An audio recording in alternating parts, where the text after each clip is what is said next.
Big ബോസിൽ രേണു പങ്കെടുത്തത് രേണുവിന്റെ ജീവിതത്തിൽ വലിയൊരു മാറ്റം തന്നെ സംഭവിച്ചിരിക്കുകയാണ്. ഇപ്പോൾ ഒരുപാട് ഉദ്ഘാടനങ്ങളും പരിപാടികളും ഒക്കെ ആയിട്ട് രേണു സന്തോഷമായി ജീവിതത്തിൽ മുന്നോട്ട് പോയിക്കൊണ്ടിരിക്കുന്നു.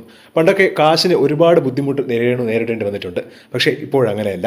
ആഗ്രഹിച്ചതെല്ലാം സാധിച്ച് അപമാനിച്ചവർക്ക് കൃത്യമായ മറുപടി നൽകിയാണ് രേണു ഓരോ ഷോയും കഴിഞ്ഞ് തിരിച്ചിറങ്ങുന്നത്. ഇപ്പോഴത്തെ രേണുവിന്റെ പുതിയൊരു വീഡിയോ ആണ് ഏറ്റവും കൂടുതൽ ചർച്ചയാവുന്നത്. ടോപ്പ് ബ്രാൻഡ് ജുവലറികളിൽ ഒന്നായ ചെമ്മണ്ണൂർ ജുവലറിയുടെ ക്രിസ്മസ് ന്യൂ ഇയർ ഓഫറിന്റെ ഭാഗമായിട്ടുള്ള ഡയമണ്ട് സെക്ഷൻ ഉദ്ഘാടനം ചെയ്യാനാണ് രേണു എത്തിയത്.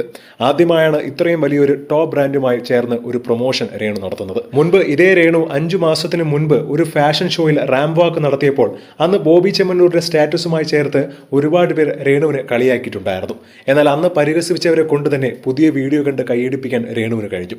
ഒരിക്കലും തോൽക്കില്ലെന്ന് തീരുമാനിച്ചു തന്നെയാണ് താൻ ഇറങ്ങിയിരിക്കുന്നതെന്നും ആര് എന്തൊക്കെ പറഞ്ഞാലും ഞാൻ എൻ്റെ കുടുംബത്തിന് വേണ്ടി കഷ്ടപ്പെടുകയാണ് എന്ന് രേണു പലപ്പോഴായി പറഞ്ഞിട്ടുണ്ട്. അക്കൂട്ടത്തിൽ 3 ലക്ഷം വിലയുള്ള ഒരു നെക്ലസും ബോച്ച രേണുവിന് സമ്മാനിച്ചതായിട്ടൊക്കെ വാർത്തകൾ നിറയുകയാണ്. ജീവിതത്തിൽ ആദ്യമായിട്ട് ഒരു സ്വർണ്ണമാല അണിയുന്നത് പോലും രേണു ദുബായ് പ്രൊമോഷന് പോയപ്പോഴാണ്. അവിടെ വെച്ച് ഒരു ആരാധകരിൽ ഒരാളാണ് രേണുവിന് അത് സമ്മാനിച്ചത്.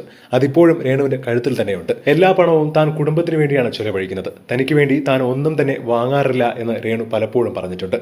ഇന്ന് രേണുവിന്റെ ഈ ഒരു ഉയർച്ച സത്യം പറഞ്ഞാൽ ഞങ്ങൾക്കെല്ലാം ഒരുപാട് സന്തോഷം തോന്നുന്നു എന്നാണ് രേണുവിനെ പിന്തുണച്ചുകൊണ്ട് ഒരുപാട് പേർ രംഗത്തെത്തുന്നത്.